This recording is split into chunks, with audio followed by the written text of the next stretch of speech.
guys, welcome back to Real Housewives Recaps. Today we're talking Michael Patrick King. He has decided to bless us with more of his commentary. So I'm here to critique it. You better believe I have things to say about it. So we are picking back up with the first movie. I did a full recap of it, so check those out if you haven't seen it. But in this, Michael Patrick King is giving his commentary, and well, I'm commentating on that. So the way it works is I pause it, we discuss it, I vent about it, we talk about it in the comments. You know, you're familiar. So let's get into it. But first, if you haven't checked out my Patreon, be sure to check that out. We're having a lot of fun over there. We are covering the original Sex and the City series. We're going episode by episode. We're talking behind the scenes stuff. We're just, I don't know, reliving the good old days, back when the show was fun. So check that out if you're interested. I got all kinds of stuff going on over there. Let's get into Michael Patrick King. Okay, so in case you didn't hear the last episode, we left off with, it's at the rehearsal dinner. Remember when Steve had confessed to Miranda that he had slept with somebody else? Well, he shows back up he wasn't at the rehearsal dinner, Carrie and Biggs, but he shows up to talk to Miranda, and that's the scene where we pick up. Okay, so Cynthia, you know, this is a moment I think that's really special. Years and years of the girls working together, their subtext is so amazing that I didn't even have to say anything. It's Samantha looking out for Miranda. See, I even got confused in saying their names. They become these people. Miranda, please. It was just that one time. You broke us! You broke us! What we had... Yep, Miranda's a very deliciously unforgiving character. And when she's wounded, she fights. It's just so crazy thinking about where we came from with all this to where we ended up with, and just like that. Because Miranda actually had a point. He made a terrible mistake and did this awful thing and slept with somebody else, and he did break them there. But, I mean, if we're comparing apples... No, that's not right. If we're comparing... Steve slept with somebody one time. What Miranda did was have not only an emotional relationship with somebody else, she had a physical relationship. She even talks about she and Che spent like 2 weeks together before she told Che that she was still married. It's so ridiculous. I also thought it was important that here are some 20-something girls going into a party, because when you're 20-something, 40-something problems like that, they're funny. And that's what's awful about New York City, and great. You'll be walking down the street having a perfectly fine night, and you see somebody screaming at their boyfriend, and you just go, not my problem. And they wanted to reflect how 40-something life means nothing to 20-something life. As long as he's not messing with 50-something life, because we all know that's when you go over the hill, you have hip replacements, you piss the bed, and everything else. You lose your hearing, you lose your mind, everything else that he did to the 50-somethings of it, just like that. Okay, so there's the beginning of the giant snag. Miranda's life affects Carrie's life. Carrie's life affects Big's life. The great thing about doing an ensemble comedy is you push one thing and it sort of reflects through all of them. Again, Big not wanting to say anything, holding back, yet she knows. So it was important for me as the writer to make sure that they're both very culpable of the event that's about to happen. I want them both to know that there's a problem and not say anything. Oh, you did not. That's crazy. Yes, I did. Why are they in the same robes?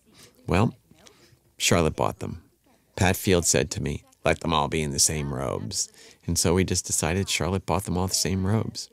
And there's a shot I didn't use, where you see all the open boxes, but I just thought, it doesn't matter, they look delicious. So, first of all, Michael Patrick Dickhead, creepy, calling them delicious. Second of all, this scene really bothers me, because this is where Big calls Carrie, and she knows something's wrong, and she basically has to talk him around about getting married the next day. Like, they did this whole thing about not being traditional. So then if you're not going traditional, which, hey, I'm all for, just go over to his place. You know what I mean? We're not teenagers. You can't, it's okay to see him before the wedding, you know, like go over to his place, have the conversation, make sure that it's right, whatever you need to do to communicate better than what they gave us here. Just a lot of times with the wardrobe, I thought sometimes, yeah, same robes is more important than how they got them.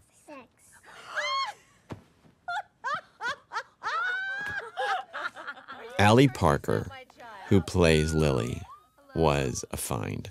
When I was writing Lily, she was secretly kind of a favorite of mine because I just didn't know really what she would be like. And then we found Allie Parker, who literally is like an Asian Charlotte and so relaxed and laid back that she's actually just participating in the scene with the girls. This was back when Lily was super cute, before they got a hold of her and made her a terrible person and just like that. But one of my favorite things to come out since announcing season 2 of And Just Like That, somebody said, I can't wait to see how Lily ruins Carrie's life in this one. She's just living it. When you're 3 years old, it's all real. There's a Cinderella doll you can see in the corner there. Cinderella is constantly present everywhere in the movie, through Lily. I don't want to screw it up. You won't. This, to me, is, almost the best work I've ever seen either of them do as Carrie and Big. So this is my load of pants moment for this part, because again, I hate this part so much. It's normal that somebody would have cold feet. That's not what bothers me. It's that Carrie's too self-absorbed to admit, hey, there might be a problem. And then to hear Michael Patrick Dickhead fawn over Sarah Jessica Parker, it's just all a little nauseating. As the camera gets closer and closer, they're just more and more naked. He just can't not be creepy, right? I mean, think Writer's Room podcast where he just kept saying thrust over and over. Ugh. It's minimal, it's deep, it's filled with tension. And this is the Aaron Zigman, Carrie and Big score theme.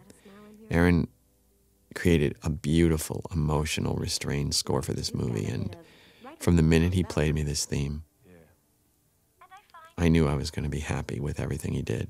It was interesting because he also scored both Carrie emotionally and Big. The stage direction for what Carrie's doing now was in parentheses, and it was just thinking, thinking, thinking.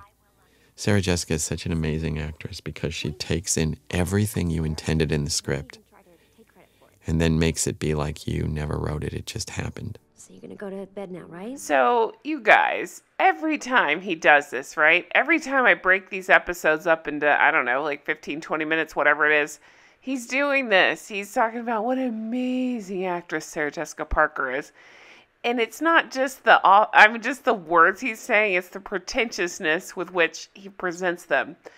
She's doing such an amazing job. She's so brave. Give me a break. The pink phone with the masking tape on it. I wanted her to have the pink phone that she had in the series, and we all had a huge discussion that for anyone to have a phone that long, it would have to be really beat up. So Sarah Jessica herself took some gray electrical masking tape and put it on the phone. And this is a haunting image of the idea that mannequin doesn't even have a head, it's just a thought. Miranda's always working. This moment was real important to me, basically. Miranda's whose marriage is just blown up, and Carrie whose marriage is about to happen, exchanging a loving look, subtext, nothing need to be said. You know, I was so pissed at Michael Patrick Dickhead that I just didn't even acknowledge, but I did talk about it when I recapped this movie, but I gotta say it again. That was really a shitty thing that Miranda did. Telling Big, why would you ever get married? Like, don't do it, basically. It's one of those things, you know, she did the same thing in It Just Like That when Carrie talked about the possibility of an afterlife. Even if you don't believe in marriage or you don't believe in an afterlife, your friend loses her husband, which she'll remind you of 100,000 times. you go with it, right? I mean, it's just a normal human response to say, yeah, maybe, whatever. Same thing. You're going through a tough time, but your friend's getting married. You don't say, don't do it. Don't get married. She's just a shitty person. That's a Judith Liebert cupcake purse that was made specifically big enough for the phone to fit in it. Turns out cupcakes are usually not that big. Maybe she should have stuffed Big's ashes in a cupcake. The plot point. He's trying to reach Carrie, and just like in any Greek tragedy, somebody went the wrong road, and the little girl has the phone that stops the whole communication. This is an amazingly complicated scene here because part of it's being scored for like the beauty of the wedding and the hope. And the music is also saying things aren't well here. Something bad's about to happen. The bridesmaids' dresses, these girls' dresses, that was a big decision what these girls are going to wear. I actually love the bridesmaid dresses. Again, you can hear all my thoughts on it when I recap the movie itself. But remember that Miranda was in blue, Samantha was in red, and Charlotte was in black. And I especially loved Charlotte's dress. It was very dramatic. The top was a little crazy, a little poofy, but I don't even care. I just thought it was a really dramatic and pretty dress. They eventually all wound up being designed by Zach Posen. The colors are quite untraditional. Patricia Field picked 3 vibrant colors that didn't match. After much discussion, would they all be in red? Should they all be in the same color? Should they be different? They're quite dramatic, and they're really wonderful. And the funny thing about Charlotte's dress in particular is the idea of her trying to move quickly in a couture gown and all the intensity on her face being completely toppled by the comedy of the ruffle on the bottom. The intensity on her face. That's something I will never forget from this movie. Remember the face she's making when she tells Big, no! And she's holding on to Carrie and she's like crying, but her eyes are bugging out of her head. I mean, she's being a good friend. I'm really not trying to pick it apart, but it's just kind of a funny scene to me. Bridal party only. Got it. It was important to me to have the wedding always there, but not present. So that Carrie's not quite at the wedding. She's about to enter the wedding when this happens. It's out of her reach. It's above her. It's just funny because that's exactly how I feel about it in Just Like That. She's there, but she's not there. We talked about before, Carrie really didn't have storyline besides her husband dying and her talking about it nonstop. Not much else going on. Writing the script, the hardest thing people were worried about from the time I pitched the movie to the actual realization of the script was, would we still like Big? How would they get together at the end if he did this to her? So it was really important for me to show how vulnerable and how important it is for Big to constantly be reaching out to Carrie. He needs her. He needs her to help him. And for me, the interesting thing is that he's been burned twice by being a groom by the brides. So at the moment he needs to see her, she becomes a bride. Wait a second. How is Big burned by his first two brides? Remember, the storyline is with the first one, he had a wandering eye that wandered over to her best friend. So that doesn't sound like he was burned by the bride. And then the second one, he was cheating on Natasha with Carrie. The lighting in the library reminds me, the colors, the shadows, remind me of a Vermeer painting. I think it's quite an opera almost. In its largeness, it's such a big wedding. It's had to be this big and this dramatic and this elegant in order for Carrie to be this humiliated. Like it got that far out of her hands. I actually love the location that they had for that wedding that didn't happen. I thought it was really beautiful. This is important. No one says anything because they all know the history of Carrie and Big. Just the looks, which makes Carrie more tense and she tries to hide it. You gotta love iPhone for this. This is a joke, and they let it go. You gotta love Apple. The fact of the matter is I wanted to make a really contemporary comment on a crisis. You don't have time for that. I love that he's kissing a sponsor's ass in the retelling of this.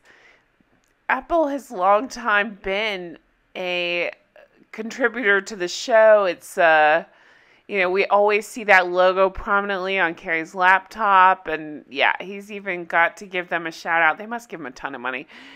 He's got to give him a shout out, even in the commentary. By the way, I never saw the veil until 5 minutes before they walked out. And I walked in and I saw a bird on her head. And it took my breath away, and I was terrified. And then It took my breath away, too, for all the wrong reasons. That stupid bird. Walked away and I came back. And then I thought, that bird with her eyes, the bluebird of happiness, it's a bold statement, but it's the thing that she's later probably most embarrassed by, that she went that far. She should be embarrassed. It's really stupid.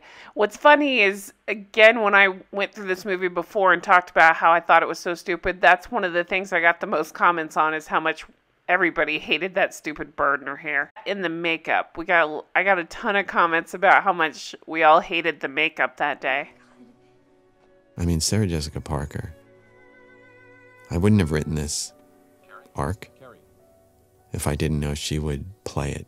Ooh, what a treat. Twice in the same episode, we're getting him falling all over Sarah Jessica Parker.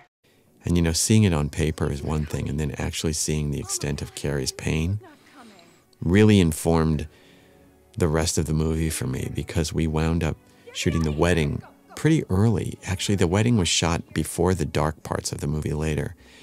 And once I saw the pain was so real, I mean, I started removing jokes left and right, because I thought, you really can't comment on that. This is so beautiful. We call this the Cinderella shot. Leaving, both of her shoes on, no man chasing her. I love how in a second it feels like the wedding car went to a funeral car. By the time we go around the block, she'll be gone. There's no one behind us. Turn around. We had to block off this street and change traffic for 4 days to get this, because I really didn't want to let total go of reality. Did he just say for 4 days? Holy crap. I know it takes a lot to shoot scenes, but good Lord, 4 days. Blocking off traffic. Could you imagine how annoying that would be?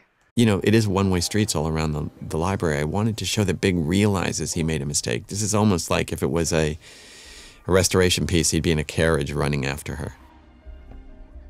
A friend of mine saw this and said the stunning thing was that the limousine stops. She says it's so untraditional that a limousine would stop. You'd think it would just dramatically go by. What? That would make even less sense. The extras were amazing and helped push this over the top. Sarah Jessica's raw emotion here, and the fact that she insisted that the wedding gown be naked in her arms so you could see her muscles. She didn't want her arms covered because she wanted to show how brutal and violent it was. That moment to me, the sweet Charlotte becoming the lion to protect Carrie, and the fact that she's all in black. Cynthia, They did this many times, and each time was as vibrant as before. And I would just talk to them in between. They'd sit in the library. We went through a lot of bouquets. Chris Noth got a lot of hits. I think he probably got about as much as Big deserved. I saw Chris do this moment in one take, and I thought, oh, quick, get it. And it says so much about Carrie's expectations and the whole wedding just going away. Okay, so from here he drones on and on about, well, nothing in particular except for how wonderful, amazing Sarah Jessica Parker is. Blech. So we're going to skip ahead and go to where, after the wedding, the girls are sitting around trying to figure out what to do next. The idea that Carrie could never go back over to Biggs, I wanted to keep as much realistic plot going as possible. And in a big movie with a machine like this, plot-wise, it's hard. But I did want to reference the fact that she was in Mexico in her honeymoon clothes so that she looked out of place. She was being dressed for the thing she thought was going to happen rather than the thing that did happen. Now, when it comes to the others in their clothes in Mexico, I felt let Pat lead the way. And it maybe isn't so realistic that Miranda's wearing a red straw hat in Mexico, but the reality is, it's fun to see. You know what I just realized? Dum Dum can't even take a minute and appreciate Kim Cattrall and all of this, because of course he can't. But remember, she had, to me, like one of my favorite parts when the wedding was going to crap and everything was falling apart and everybody was scattering and trying to protect Carrie. She's the one that said, take her, go, I'll handle all of this. And I just thought she delivered that so well, and it was such a touching, true-to-life scene. Your best friend would do that. And again, no acknowledgement, because Michael Patrick Dickhead is so busy talking about how wonderful Sarah Jessica Parker is. Blech. I love this moment because I did something really bad, I think. friendships, there's always a moment around the corner At the rehearsal dinner. where you have to say the thing that you don't want the other one to know, and you need help through it. Steve showed up. I was upset. Big came over to me, and I said something like, Cynthia's so naked in this, and Kristen's playing it like she's being pulled up from underneath water, like she doesn't want to believe what she's about to hear. totally the reason? No. Big has been weird about marriage for years. I keep thinking I should tell Carrie. No. All the details of Charlotte's apartment are... All the details of all the art direction in the entire movie went to another level. I mean, the depth of everything became real. We had to rebuild the entire world. It had all been trashed. So we rebuilt Carrie's and we rebuilt Charlotte's, and those are gigantic sets. Here we come. I can't go to Mexico. I have a job. I call that the Endora from Bewitched moment. If we had not been allowed to make this movie the correct way, which is long and real, she would have clicked her fingers and you would have been in Mexico, and it would have been like, what? So problems are over? Finding Mexico was really interesting to me because what I wanted it to be was the grown-up resort. Carrie and Big, of a certain financial means, would not be going to a typical honeymoon resort. Except for that they made a point of saying that Carrie paid for this as her gift to Big, and that she basically maxed out her credit cards to do it. And I thought, you know, they would pick a place that was private, but amazingly decadent. Honey, you'll be waiting a long time. We'll talk. I picked John James Preston as Big's name in an homage to Preston Sturges, the amazing, I think, gifted and brilliant film director from the 30s. Where is she? And then I gave him a middle name because I thought John was too plain, and I thought he would have two names, John James Preston. One of the interesting debates I always have in my mind is, and in my head when I'm editing, is how much is too much? And I knew that Carrie taking off her glasses was the first punch to the stomach, and it was needed. And then when Aaron Zigman's beautiful score came in, it started to really make the emotions roll. And I knew that the most important scene in all of Mexico for me was Carrie being unable to get out of her bed for 3 days. You can hide all the petals and you can There's the thing. I said to Pat Field, she's carrying a fish purse in Mexico. Pat says, it's fabulous. Then I said, what are we going to do? I said to Cynthia, what are you going to put those petals in? She looked at the fish purse, and then I was like, thank God we have a fish purse.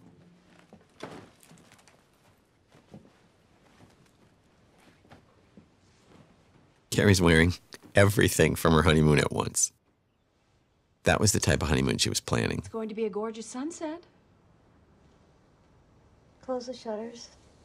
Note the belts. Pat has belts on everybody through the whole movie. All of them. The idea that you don't get over something like this in a scene, and quite frankly, you don't get over it in a year, which is why the movie is spanning a year or 5 months from the time. But yet when he passed, she was almost immediately over it. I mean, yeah, she talked about it nonstop, but she sure wasn't as sad as she was when he stood her up at the altar. It happens till it's over. I really wanted to honor the fact that when people's hearts get broken, they get really broken. And it's nothing you can really talk about. And sometimes the best things friends can do are just be there for each other. And I love that Miranda, the tough love one, just says, no, it's real, you got to deal with it. No. I couldn't think of any words, so I just thought time would help. And each of them in their way come in and worry about her. And I think it's sort of like an instructional video on how to be a friend. When something bad happens to someone, you let them experience it until it's time to move them along by making them eat, like Samantha does in the next scene. And the thing that always gets me about the Samantha moment is that here she is, the one from the series, always claiming that she isn't nurturing, doesn't want children, not that type. She's the ball buster. She's tough. And here she is, the one toughly. See, I think it's more of a revisionist history because I think, to me, this scene read as she still felt so guilty about saying those things to Big and I guess pushing him over the edge kind of thing where he was already leaning toward that cliff of not getting married. So she just kept focusing on her own screw up, not so much what Carrie was going through. Care of Carrie and make sure she's eating. She's basically feeding her broken friend. And it's got so much sort of dignity, and we'll get through this, and the wink kills me, the next wink that you're about to see. I mean, and this is where, you know, years. So again, I'd like to point out, he's talking about Kim Cattrall and her amazing acting here, but he can't like gush over her the way he can Sarah Jessica Parker, which, you know, we all know why. And years of work come in. These two work together so well. Years of history in these looks. And it's the only thing, you know, I could think to do to move Carrie through to at least a point where she's not comatose anymore. Okay, so Charlotte has this perfect life, and everything seems to be perfect. And I thought, what's the most horrifying thing that could happen to Charlotte in her perfect life? I didn't want to chance it. And it would be pooping in her pants. I love this preppy, white prejudice that she's dragging through that then winds up punishing her. Carrie. The location is amazing to me, the horizon line. Actually, we shot this scene in California. And, you know, we were blessed with weather through the entire movie, but nothing like this. This horizon line that you're seeing, it's like, it's unheard of. Also, there's an enormous amount of silence in the movie, which I think is, okay. Jesus, honey, wax much? Another moment for me that was based in reality was the idea of, you don't have impulse bathing suit moments. You just don't, especially if you're a mother and you're busy and it's winter in New York. Or fall. You don't have the bikini wax every 5 seconds. And I thought, well, what if they weren't ready to go? I wanted to address the fact that Miranda went spontaneously, so I came up with the bathing suit, and then I knew that Samantha would run with it. Plus, any chance he has to be completely creepy is a win-win for him. And I love that she doesn't even call Charlotte a name. She says, this one's married. Like, she reduces everybody who's married to, like, a group. My fault. I let the sex go out of my marriage. It also was a way of showing that that's Miranda's subtext. From the minute he said we hadn't had sex in a really long time, that's why she's so angry. She's mad at herself. She's mad at him. She feels guilty and embarrassed. This moment of just flipping a page, the healing of that for the girls, the reality of that. Really? Yeah, I gotta do something to pull me out of my Mexicoma. Oh, honey, you made a little... Sarah Jessica's favorite joke. From the time she read the script, she said to me, I can't wait to say that. He's talking about the something to pull me out of the Mexicoma thing. Good Lord. She's encouraging the awful writing. And then Kim tops it with, you made a little joke, good for you. Sometimes in some readings, Kim was like Dolly Levi from Hello, Dolly. You made a little joke, good for you. I said to Kim, Samantha's Jewish in Mexico. You made a little joke, good for you. Buenas noches. The girls dressed in these, you know, amazing dresses, which I guess they had in their luggage. Or you might enjoy this rationalization. When Carrie slept for 3 days, they went to the gift shops. Number 3. It doesn't matter. It's Mexico. It's color. And that's one of my personal jokes. Not a big laugh, but I love it. Charlotte has pudding in her. Of course. So, you know, every line you write, pudding in her Prada. Then you have the Prada debates. Which Prada? Which Prada has the pudding? And they came up with the ice blue satin Prada for the pudding, which I was fine with. When something is really, really funny. He really does have to give himself pats on the back pretty much for everything, right? He keeps talking about his writing, like he was the only one writing this. His decision to put it in the blue Prada, which he was fine with. I mean, and now he's doing this commentary solo. So, yeah, I just think that says a lot. Well, pretty much everything we need to know about Michael Patrick Dickhead. Well, we are 30 minutes in, so I'm going to leave it here. Thank you guys so much for watching. I really do appreciate it. I'm excited to keep going with this. I'm excited to see what else we got to recap and to cover. And I'm just excited to read all of your comments because that's one of my favorite parts, is seeing the responses that I get and just everything you guys point out that I missed, all that stuff. I really do enjoy reading the comments. Thank you guys for leaving those. If you're interested in Patreon, check that out. It's patreon.com/Real Housewives Recaps. And I hope you guys have a fantastic day. Thanks so much for watching. Have a wonderful day. Talk to you soon. Bye-bye.